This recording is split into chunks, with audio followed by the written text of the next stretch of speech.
Dokotela angibingelele ngokwamukele kwi-Relative One Dokotela SG na-ke esinayo namhlanje abantu bayamazi kakhulu engisamchaza nje kakhulu. Sikubupha ithuba na uba bengenele abantu. Cha siyabingelela dokotela eningizimu eMpumalanga enyakatho entshonalanga. Sibingelele kakhulu eCape Town nasophongolo omkhulu neSouth Africa yonke. Siyabonga dokotela. Yes dokotela. Dokotela mhlambe nje ngikupha ithuba lokuthi usho inamba yakho nezindlela otholakala ngazo nanokuthi usebenzelaphi before singene evidweni. And abantu baqapheleke if bebona dokotela nenamba bangajwayele bazi ukuthi akuyona ngoba abantu bavela bashatha ivideo banamathela inamba wrong. Cha dokotela udokotela iloko yatholakala mkhulu eCape Town iloko ukhona eCape Town kakhulu kodwa ke nge29 mkhulu ngiyobe ngilapha eSoweto eGoli mkhulu. Nasophongolo ke udokotela iloko ukhona akakathuthe ePhongolo uyatholakala ke nasophongolo kodwa ku right ke mase ufonile ku 0604 14 95 22. Okay futhi nje usoSoweto umhla 29 kuze ngisho mhla 31. Yeah kusuka nje ngeFriday kanti special 29 and then ke bese kuba u30 ku Saturday ngiyagcina ukusebenza Sunday. Okay ngabe ukhona umuntu ozobuhamba naye ngosuku lwespecial uzohamba wedwa? Hey dokotela special ngeke usenze uhamba we1 dokotela ngoba kuyaye kube nabantu abaningi. Okay So ngeke kube inyanga ke uthi uzoyibambela wena. Yes ngiyobe ngikhona kuyobe kuyimi ohandlisha abantu kodwa ke iqinisa lithi ngiyobe ngihamba nazo ezinye inyanga kuyobe kunenyanga eqhamuka ezweni langaphandle ngeke ngigagule ngegama laba bayofika bayobona kufana nalabo abafika eCape Town babona ukuthi kwakunomuntu owayechamuka outside even manje ngiyobe khona abanye ngiyobe ngihamba nabo including ke uDr Mnguni naye uyobe akhona kuleso special umuntu omdala ke abaningi nje mhlawumbe abamaziyo bayawumbona mase befikile uyoba khona kuDr Mnguni uye ngakhona ukungakwazi ukummention ngoba uye ngazi ukuthi ngeke anikeze iproblem kodwa ke abanye ngeke ngikwazi ukuba mention kuma video omkhulu. Okay Siyabonga ke. No akhonke ngizothi umuntu after sefika la ngabona into kade ngayicabangile so ngizothi ube lula nje neze scope kahle kahle. Yeah. So mhla 29 uFriday lesiyakona kuze kushaye umhla ka 31 bese uyabuyela ke usebenza ngendlela osebenza ngayo eCape Town nasophongolo kodwa uyathinta ocingweni. Ngiyathinta mkhulu ecingweni. Awufike ekhaya ubese uthi mina sengisophongolo kanti mhlawumbe ngise-Cape Town. Mhlawumbe ufike eCape Town mhlawumbe mina sengisophongolo. Ku right ukuthi ufone. Okay. Ngifuna ukuthina indawo enkulu la yesithwalo senyoni. Ngabe kulesa special lesa sobe sikhona isithwalo senyoni. Okanye ke cha umuntu ozobe ngekwazi specialini ngoba special kade besamenzela bayaza bayakhona sibe ready abanye mhlawumbe bazoqala manje ukuba ready nomunye uzothola ithuba athi awu yazi ngiseduzana wathi ngisondele kuyena nomunye usichangela ilanga ngiyafisa ukuthi ngisithole isithwalo senyoni usichazeke ukuthi sobe sikhona and sihamba kanjani isithwalo senyoni. Isithwalo senyoni mkhulu iloko sikhona eGoli mkhulu abaningi ekungakusho inyoni ngeke izisale iyobe khona kuyobe ku 6000 iloko nje abantu babhukhile uregister nge1000 mkhulu ukuregister and then ke bese usenda iproof of payment negama lakho mkhulu and then ke bese kuza wena nebalance ngalolu yasuku lespecial mkhulu. Abaningi abaregistered ke bayazi ke ukuthi kuyobe ngitholakala kanjani nawe wena oseza ku right ukuthi usithinte siyatholakala futhi ku WhatsApp ila kuyona le number yona le iyo eyenza ukuthi sikusendele i-location ngoba ngeke sikwazi ukuthi sinikeze ama direction abanye ngeke bawa understand nalama direction mkhulu.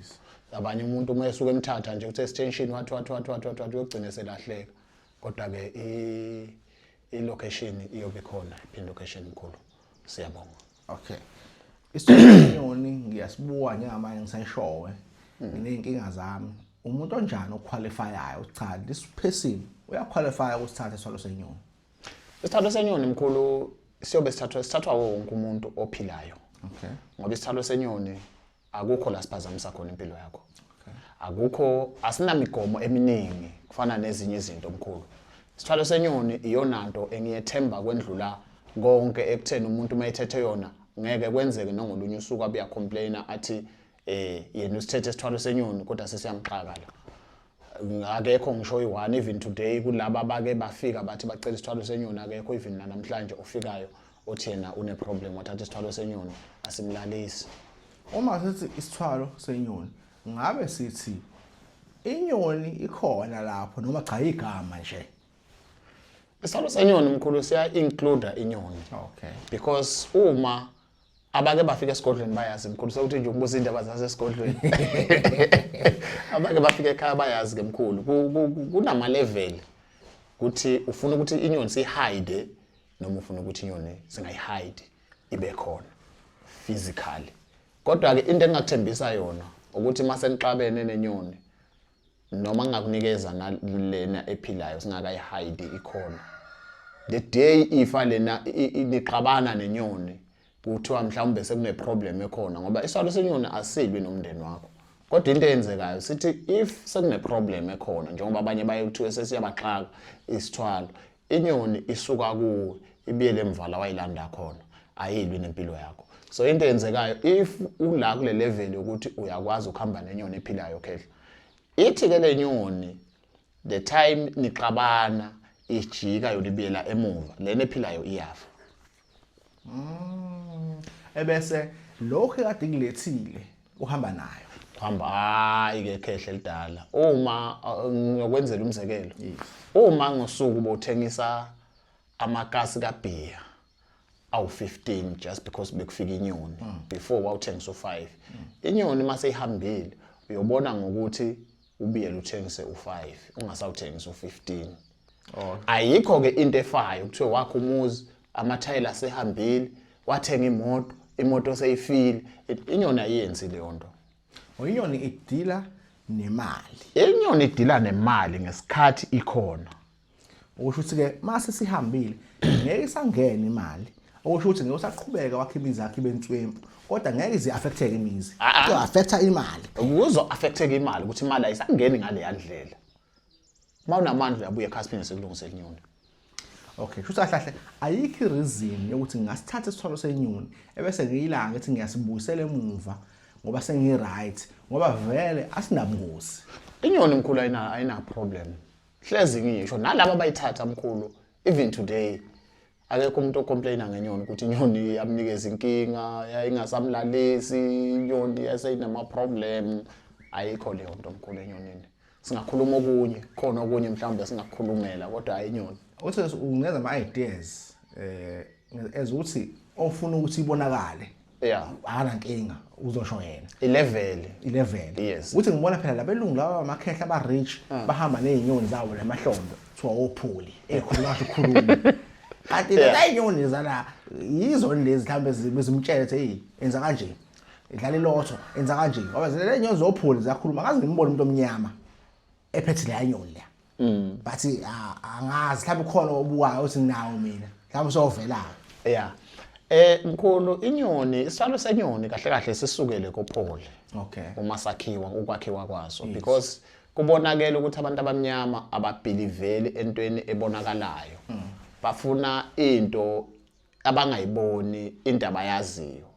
Abantu abaningi babelivele enyokeni no babelivele entweni eziningi engeke ngiyibize ngamagama. Nabafana abafishane ngoba nomkhulu wakhe wayenemfana omfishane. Inkinga zomfana omfishane even namhlanje iloko abantu bakhala esuku nosuku. Angisho ukuthi ba wrong laba banabo. Angisho ukuthi bakhona lapha ekhaya futhi angisho ukuthi abekho.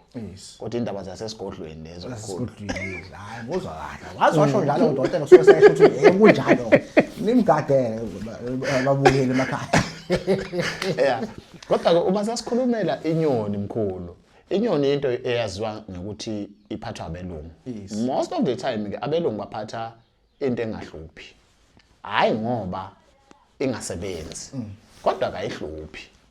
Uyangiva Moskele. Kuzwa kahle. So ke that is why abelungu bayisebenzisa inyoni, bayakwazi ukuxoxa nayo, bachumane nayo ngaleyo ndlela zabo. So siyasa nathi sathi masihlele siloku sibuka saba nendlela ukuthi no, udingekile ukuthi nathi lento siyisebenzise.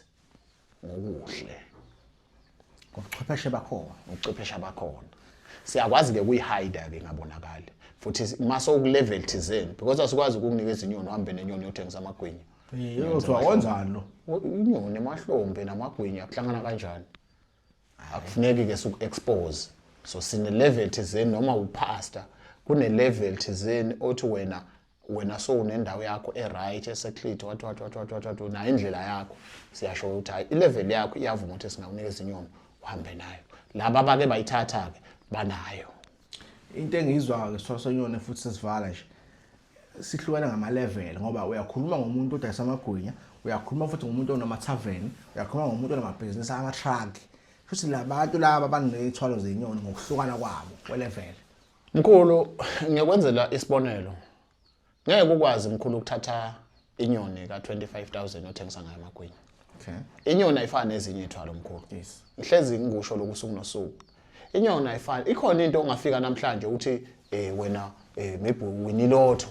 Ufuna into ka 50 maybe noma ka 30 noma ka malini siyakunikeza thina sinankinga nayo.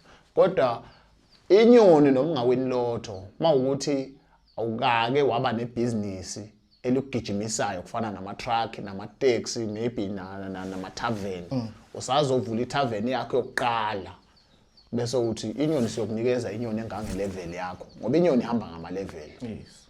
Yabona. So asikwazi ukuthi singakunikeza inyoni yemuntu wama truck kanti vele nawo ilevel yakho usayoqala ukuthenga itruck eyi1. Hayi ngempela Angeke uyiunderstand.